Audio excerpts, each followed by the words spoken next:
that our Father who art in heaven, hallowed be thy name, thy kingdom come, thy will be done on earth as it is done in heaven. I believe that Jesus was trying to put a standard by which every Christian should live by, such that everything you pray for or everything you ask God for, the end of it is just for the will of God to be done on earth, in earth or on earth rather. All right. So let's say you are praying for money. Yes, money is the best example. All right. The reason why you should pray for money is not necessarily because you want to be rich, but because you want the will of God to be done through the money that the Lord has given you. Or let's say for students, they are praying for a good grade, a good result. You should not pray for a good result because you want everybody to know that, oh, I'm the best student, or oh, I can cram the most or memorize the most, or I have the greatest understanding. The end of your prayer should be towards the fact that the will should be done using your result. Okay, thank you. Sister Finn, do you have anything to say on thy will be done on earth? Okay, for me, I'll say the first that will be done on earth is talking about it's trying to explain to us that firstly there's a will in heaven, like that will be done on earth as it is done in heaven. So there's a will of God in heaven. So God's will be done on earth is God having dominion over every situation, over our decisions.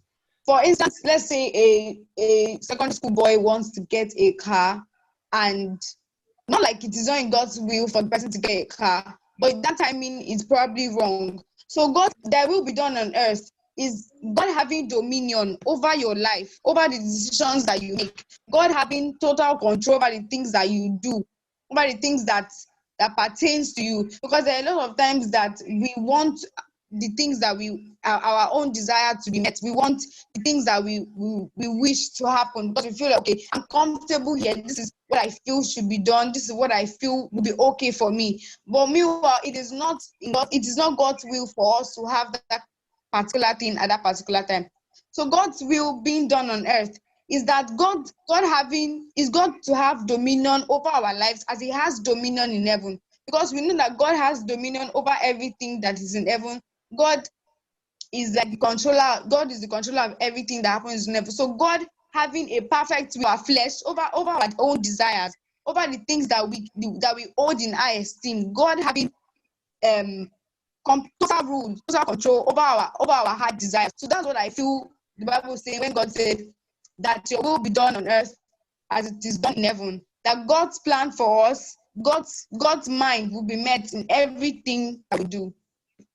Okay, thank you very much, Sister Finn.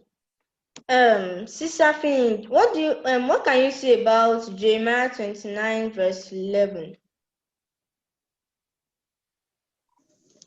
Okay, let me try to open that passage.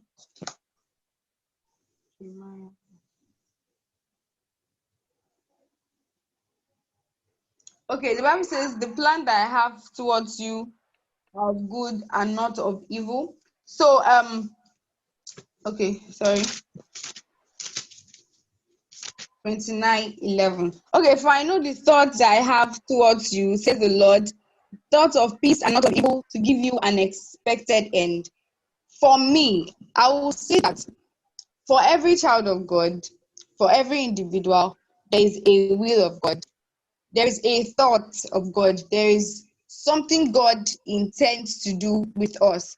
So He said, there is a plan, there is a thought that I have towards you.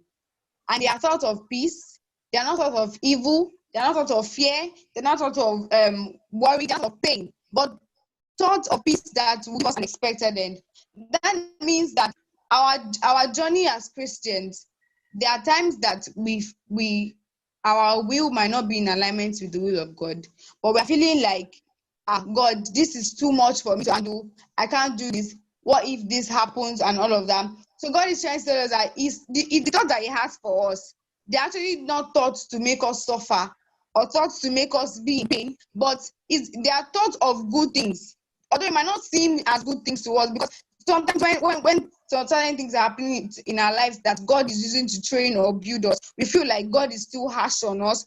We feel like these things are too difficult for us to do, that we can't do it. But God's thought of God for us concerning everything that we do are thoughts of peace, are thoughts of good things. So whenever we are faced with probably bad things, we should not always just conclude the fact that okay, it is God that did this, because God will not give us something that we cannot do. He won't give us a trial that is more than our ability. So we should always put at the back of our mind that even if we are facing through something bad, or we are in a situation that we ourselves don't like, we should be assured that the thought of God for us concerning that particular situation is of good. For instance, a student in school very well, and it looks like you are cursed or you are not